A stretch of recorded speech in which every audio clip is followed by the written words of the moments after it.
বিনো, তুমি বলো তোমার কেমন সন্তান লাগবে, আমি তোমাকে সেই সন্তান দিয়ে আমি সাধন ভজন করতে চলে যাব। হরি বল হরি বল।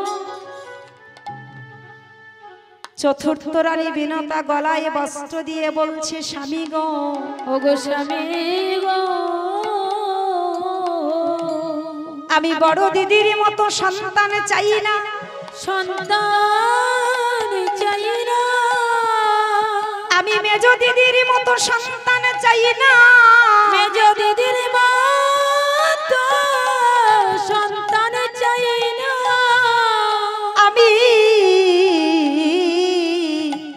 আমি সেজ দিদির মতো সন্তান চাই না। তাহলে কেমন সন্তান চাও? স্বামী গো, তুমি যদি সন্তান আমায় দিতে চাও, প্রকৃত যদি সন্তান আমার গর্ভে দাও, স্বামী তুমি কৃষ্ণ বলা, হরি বল হরি বল, বলা সন্তান দিও, তুমি একটা কৃষ্ণ বলা। আমার শত শত সন্তানের দরকার নেই, আমার গর্ভে তুমি একটা সন্তান দাও, সে যেন কৃষ্ণ বলি কাঁদতে পারে। দিও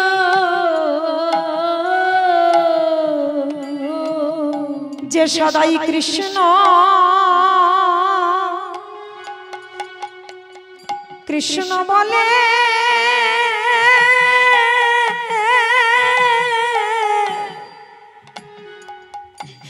বলে কাঁদিতে পারে, তুমি একটা কৃষ্ণ বলা।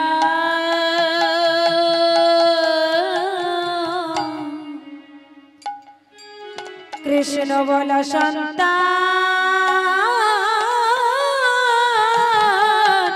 দিও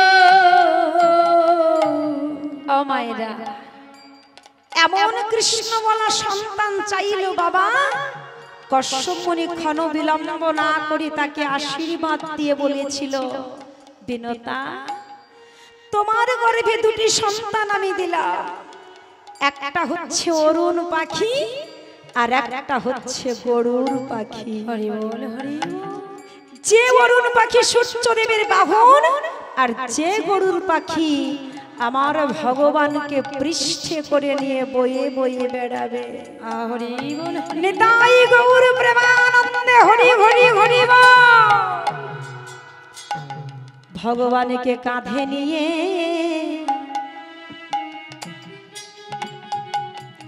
নিয়ে বয়ে বেড়াবে, ভগবানকে কাঁধে নিয়ে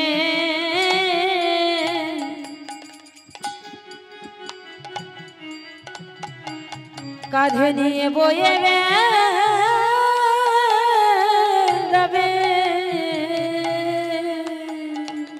ও গো ইয়া শ্রীবা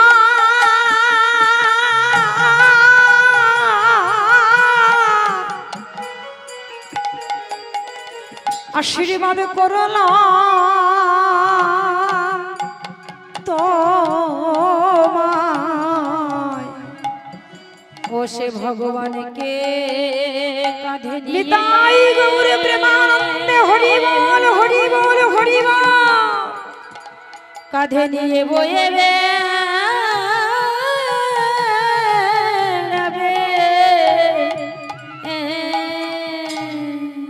ও মায়েরা, তাহলে কি আমরা চাইতে জানি মা?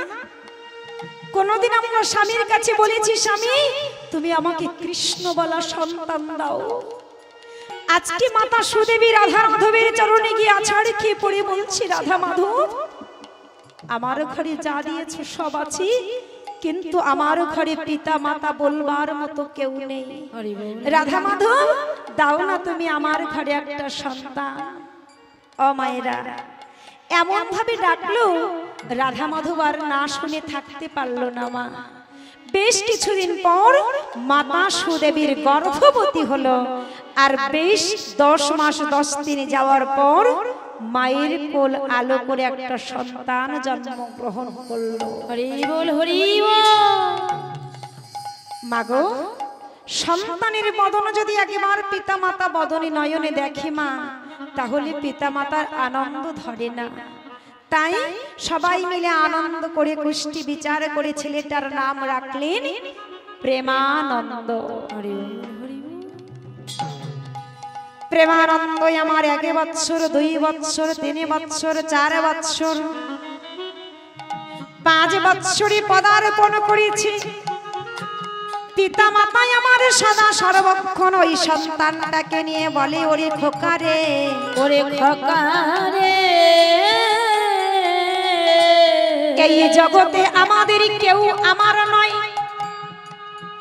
কেউ আমার স্ত্রী, আমার পুত্র, আমার সংসার, আমার পিতা, আমার মাতা, আমার কেউ নয়, সবই তো আমার।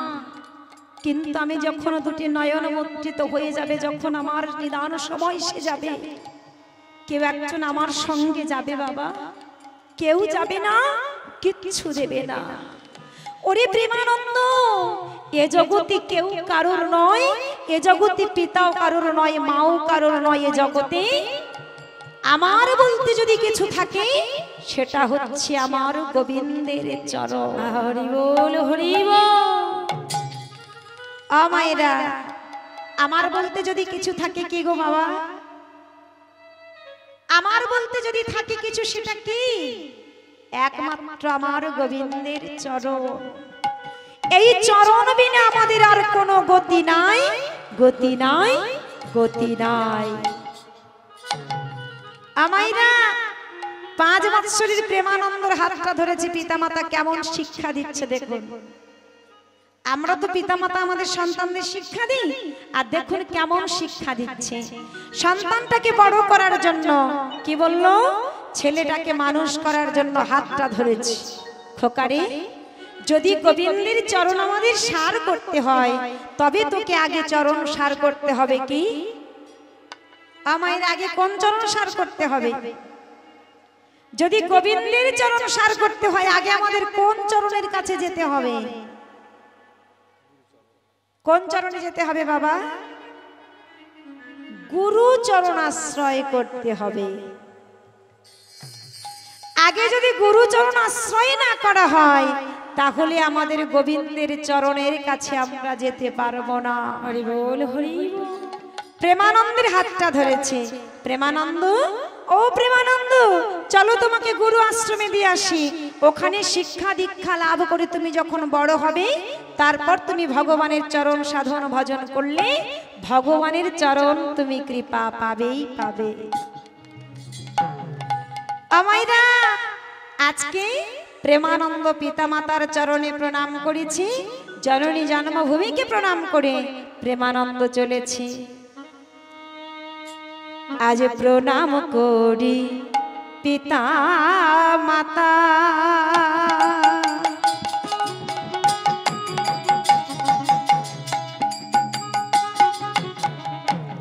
শ্রী গুরু জনে প্রণাম করে পিতা মাতা,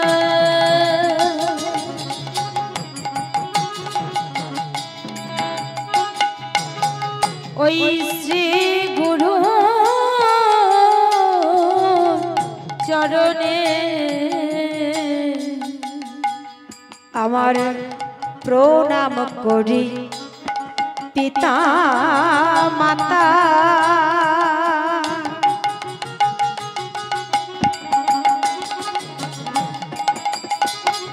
আমার শ্রী গুরু জনে প্রণাম করে পিতা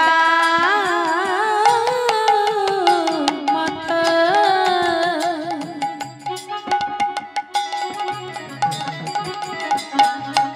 ওই শ্রী গুরু জনে আবার চলিলেন প্রেমান প্রেমানন্দ শ্রী গুরু ভবনে আবার চলিলেন প্রেমানন্দ শ্রী গুরু ভবনে। আজ চলিলেন প্রেমানন্দ শ্রী গুরু ভবনে। আজ চলিলেন প্রেমানন্দ শ্রী গুরু ভবনে। আজ প্রণাম করে চলেছে গো, আজ প্রণাম করে চলেছে গো, ওই না শ্রী গুরুর ভবনে প্রণাম করে চলেছে গো। আজ শ্রী গুরু ভবনে প্রণাম করে চলেছে গো। আজ পিতা মাতা সঙ্গে করে প্রণাম করে চলেছে গো। আজ পিতা মাতা সঙ্গে করি প্রণাম করে চলেছে গো। আজ নেচে নেচে নেচে নেচে প্রণাম করে চলেছে গো। আজ নেচে ওই মায়ের একটু জয়ধ্বনি করুন, নিতাই গৌর প্রেমানন্দে হরি হরি হরি চলেছে গো। গো, নেচে নেচে নেচে চলেছে গো, হরি হরি হরি বলে নিতাই গৌর হরি বল হরি বল হরি বল। হরি হরি বলে হেমদণ্ড বাহু তুলে হরি হরি হরি বলে হেমদণ্ড বাহু তুলে নেচে নেচে চলেছে গো। ও মায়েরা, তাহলে প্রেমানন্দ পিতামাতার সঙ্গে করে কোথায় এলো গো মা? কোথায় এলো বাবা? একদম পিতামাতার সঙ্গে করে গুরু চরণে চলে এলো। হরি বল হরি বল। সেই আশ্রমে একজন গুরুদেব থাকতো মা। গুরুদেবের নাম হচ্ছে স্বয়ং রামানন্দ ব্রহ্মচারী মহাশয়। তাহলে মা, শিষ্যের নামটা কি গো মায়েরা? শিষ্যের নাম কি? প্রেমানন্দ। আর গুরুদেবের নাম হচ্ছে রামানন্দ ব্রহ্মচারী। হরি বল হরি বল। 5 বছরের শিশু তো মা, 5 বছরের শিশুটাকে এনে মাতা পিতা দিয়ে গেছে গুরুদেব। ওগো গুরুদেব, আমার সন্তানকে শিক্ষা দীক্ষা দিন, ওই চরণে আশ্রয় করতে দিন, ওই চরণে ঠাঁই দিন, এমন শিক্ষা দীক্ষা দিয়ে করে তুলবেন যাহাতে ভগবানের চরণ সে লাভ করতে পারে। হরি বল হরি বল। আমাইরা আমরা এমন করে বলি বাবা, গুরুদেবের চরণে গিয়ে এমন করে বলি? বলি না। আজকে পিতামাতা এমন করে যেই না বললো, কি করলো মা? ওই ছোট্ট প্রেমানন্দ গিয়ে গুরুর চরণে প্রণাম করে পাশে গিয়ে বসেছে। একদিনে যাই, দুদিনে যাই, 3 দিনে যাই। একদিন দেখতে পেল সকালবেলা ওই রামানন্দ ব্রহ্মচারী মহাশয় দেখছে ওই 5 বছরের ছেলেটা আশ্রমের একটা কোণায় বসে বসে বালুকা রাশি মানে ধুলো নিয়ে খেলা খেলছে। হরি বল হরি বল। রামানন্দ ব্রহ্মচারী মহাশয় দেখতে পেয়েছে, ডাকছে খোকা, আই খোকা, এই বাবা শুনে যা তো, আমার কাছে শুনে যা। ছুটতে ছুটতে গুরুদেবের চরণে এসে দাঁড়িয়েছে। আগে গুরুদেব, আমায় ডেকেছেন? আয়, তোর নাম কি রে বাবা? আগে গুরুদেব, আমার নাম তো প্রেমানন্দ। হরি বল হরি বল। তোর নাম প্রেমানন্দ? তোর নাম প্রেমানন্দ, আমার নাম হচ্ছে রামানন্দ। দেখেছিস কেমন মিল আমাদের নামের মধ্যে? তো শোন, দেখ, আমার আশ্রমে শুধু বসে বসে খেলা করলে চলবে না। তোর পিতামাতা আমার কাছে দিয়ে গেছে তোকে গুরু দীক্ষা দিতে, কিন্তু আমি তো হুট করে গুরু দীক্ষা দিই না। আগে তুই বড় হ, আমার আশ্রমে সেবা পূজা করতে শেখ, তারপর আস্তে আস্তে তোকে আমি গুরু দীক্ষা দেব। হরি বল হরি বল। আমাইরা কি করলো, বলছে দেখ দেখ আমার আশ্রমে তুই একা নয়, আরো অনেক ছেলেরা থাকে। দেখ কি দেখছে বাবা, কেউ বালতিতে করে জল আনছে, কেউ ফুল তুলে আনছে, কেউ ওই পূজার সেবার বাসনপত্র পরিষ্কার করছে। এমন করে যখন করছি, প্রেমানন্দ ভালো করে লক্ষ্য করেছি, করে বলছি গুরুদেব, অগুরুদেব ওই যে জল আনছে না, আমি জল আনতে পারি, ওই যে ফুল তুলছে ওটাও আমি পারি, ওই যে বাসন পরিষ্কার করছে ওটাও আমি পারি। আয় তুই বলছিস সব পারিস, ওইটুকু ছেলে এক বালতি জল তুই চাকাতে পারবি? আমার পারবে 5 বছরের ছেলে এক বালতি জল চাকাতে পারবে না। আয় তুই যে বলছিস ফুল পারতে পারিস, ওই যে গাছের উঁচু উঁচু ডালে যে ফুলগুলো পারতে পারবে? আমার এরা পারবে? পারবে না। তুই যে বলছিস বাসনপত্র পরিষ্কার করবি, যে বাসনপত্রগুলো খুব নোংরা হয়ে যায় সেগুলো কি তুই পরিষ্কার করতে পারবি? পারবি না। শোন বাবা শোন, আজকে থেকে তোকে ওইসব করতে হবে না, তোকে আমি একটা সেবার দায়িত্ব দিয়ে দেব। কি দায়িত্ব দিলেন মা? ওই রামানন্দ ব্রহ্মচারী মহাশয় ঘরের মধ্যে থেকে একটা ভিক্ষার ঝুলি এনে দিয়েছে। আমাইরা ভালো করে লক্ষ্য করে দেখুন, একটা ছোট্ট ভিক্ষার ঝুলি এনে প্রেমানন্দের সামনে এসে দাঁড়িয়েছে। ও খোকা বাবা, এই শোন বাবা শোন শোন শোন, তুই যে বলছিস না সব পারবি, সব তোকে করার দরকার নেই। দেখছিস তো এটা কি? বলে কি গুরুদেব? ওটা তো ভিক্ষার ঝুলি। শোন, এই ভিক্ষার ঝুলিটা নিয়ে তোকে ভিক্ষা করতে যেতে হবে। হরি বল হরি বল। গুরুদেব আমাকে ভিক্ষা করতে যেতে হবে? আমি পারবো পারবো, আমি গিয়ে সবার কাছে গিয়ে বলবো ভিক্ষা দাও ভিক্ষা দাও? না না, এমন করে ভিক্ষা চাইলে হবে না। তবে কি করতে হবে আমার? শোন বাবা শোন, এই ভিক্ষার ঝুলিটা নিয়ে তুই মাধুগিরি করতে যাবি। মাধুগিরি করতে গিয়ে পাড়ায় গিয়ে গিয়ে এই ঝুলিটা নিয়ে পাড়ায় গিয়ে তুই কি করবি জানিস? তুই মুষ্টি ভিক্ষা করবি। হরি বল হরি বল। আমাইরা মুষ্টি ভিক্ষা মানে কি গো বাবা? আস্তে, মুষ্টি ভিক্ষা মানে কি? মুষ্টি ভিক্ষা মানে কি গো মা? এক মুষ্টি করে চাউল ভিক্ষা করতে হবে। তবে শোন, এই গ্রামে অনেক মায়েরা আছে, সব মায়েদের কাছ থেকে নয়, গুনে গুনে 21টা বাড়িতে যাবি, 21টা বাড়িতে গিয়ে 21 মুষ্টি চাল তুই ভিক্ষা করবি।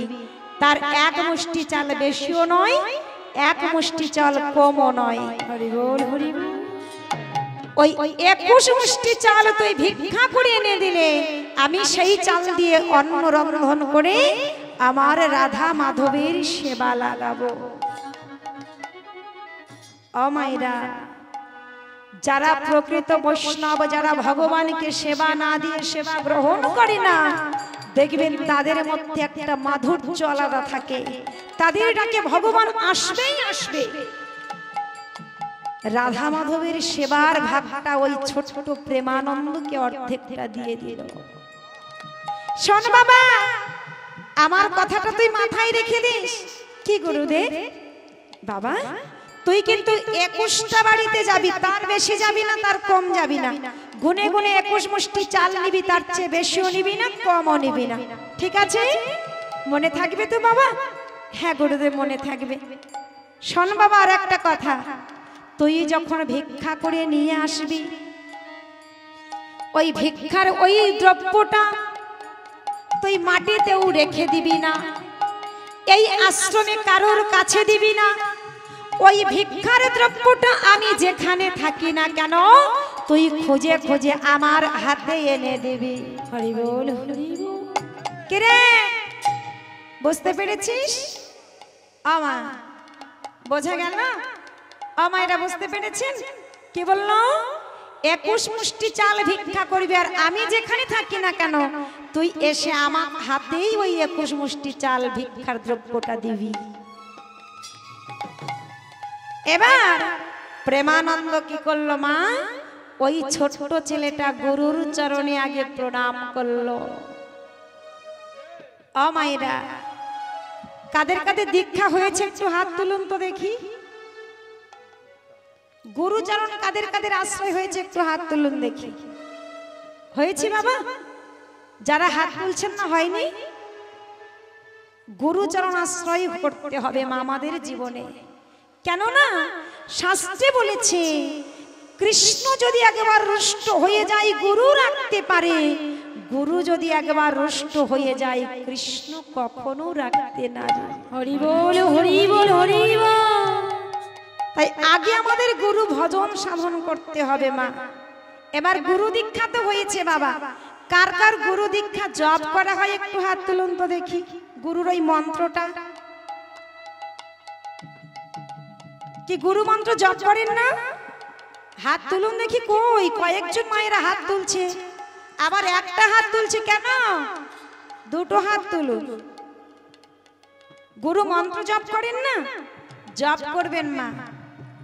যেমন কামারের বাসায় একটা যদি অস্ত্র পড়ে থাকে মা, আমাদের ঘরেও যদি একটা অস্ত্র পড়ে থাকে, সেই অস্ত্রটার ব্যবহার না করলে যেমন সেটাতে মূর্ছা ধরে যায়, আমার গুরু মন্ত্রটাকে যদি জপ না করা হয় সেটাতেও মূর্ছে ধরে যাবে। হরি বল হরি বল। আগে গুরুচরণ আশ্রয় করতে হবে, গুরু মন্ত্র জপ করতে হবে। কেন জানেন তো মা? একদিন রাম আর শ্যাম গেছে গুরুদেবের কাছে। গুরুদেব, অগুরুদেব, আমরা দুজন দীক্ষা নিতে চাই।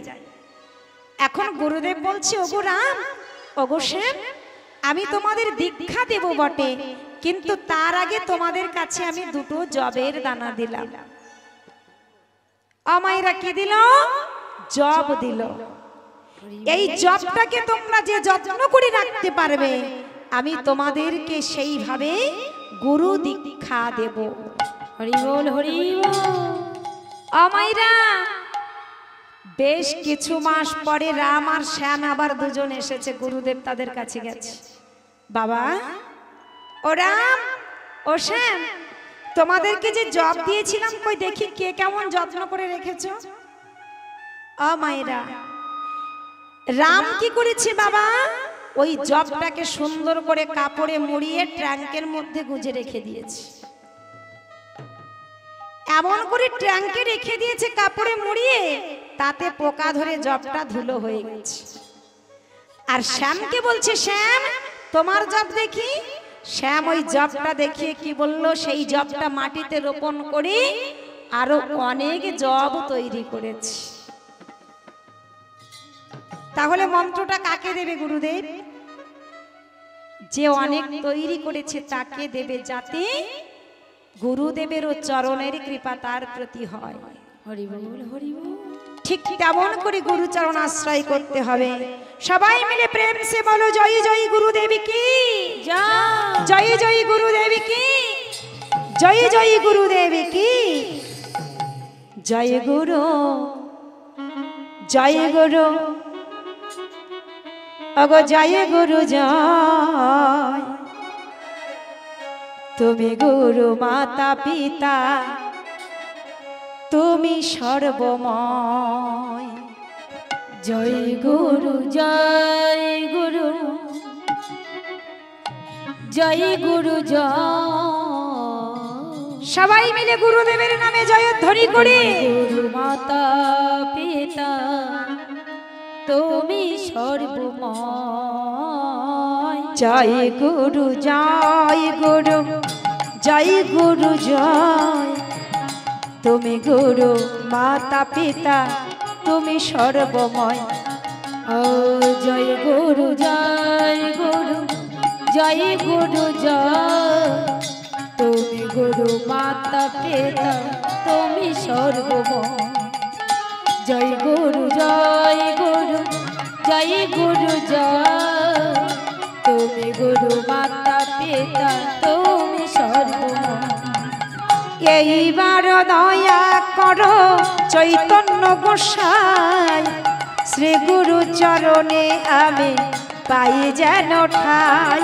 ও এইবার দয়া করো চৈতন্য গোসাই, শ্রী গুরু মজয়ে মন আমি যেন পাই।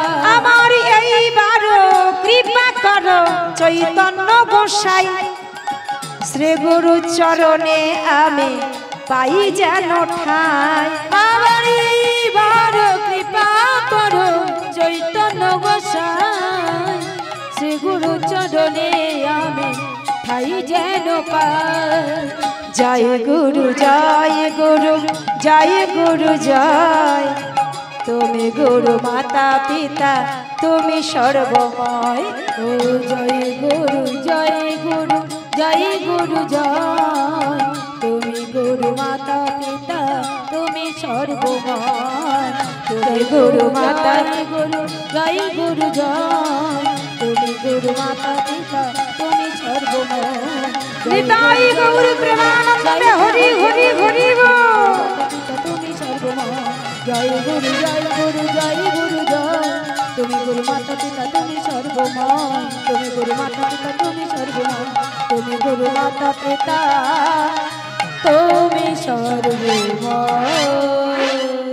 জয় জয় গুরুদেবী কি জয় জয় জয় আপন আপন গুরুদেবী কি জয় জয় জয় গুরু চরণ কি জয় যারা যারা বলছে না তাদের কি জয় সবার জয়। এবার ছোট প্রেমানন্দ ভিক্ষার ঝুলিটা নিয়েছে গুরু চরণে প্রণাম করে।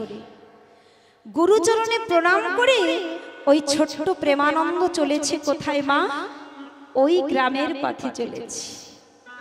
ভিক্ষার ঝুলিটা কাঁধে নিয়েছে বাবা।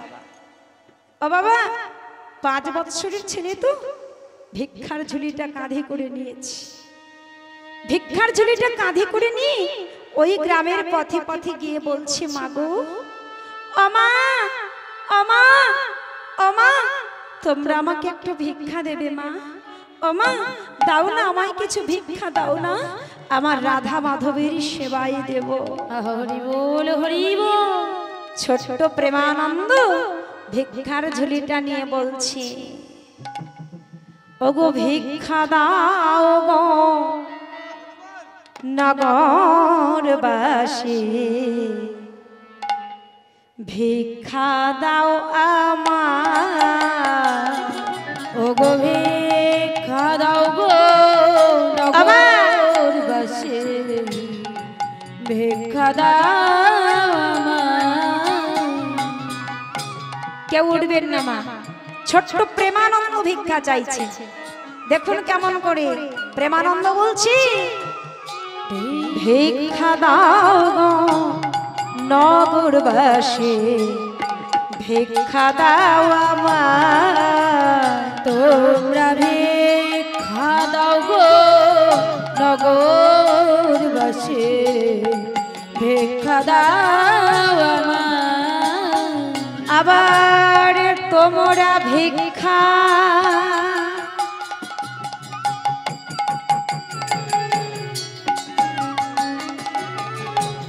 দিলে পরে পাবে শ্যামরা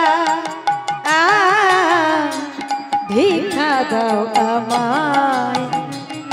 ওই তোমরা ভিক্ষা দিলে পরে তোমরা ভিক্ষা দিলে পরে পাবে শ্যামরা ভিক্ষা দাও আমার। তোমরা ভিক্ষা দাও গো নগরবাসী ভিক্ষা দাও আমার। আবার কি বলছে দেখুন মা ওই ছোট্ট প্রেমানন্দ ওগো তোমাদের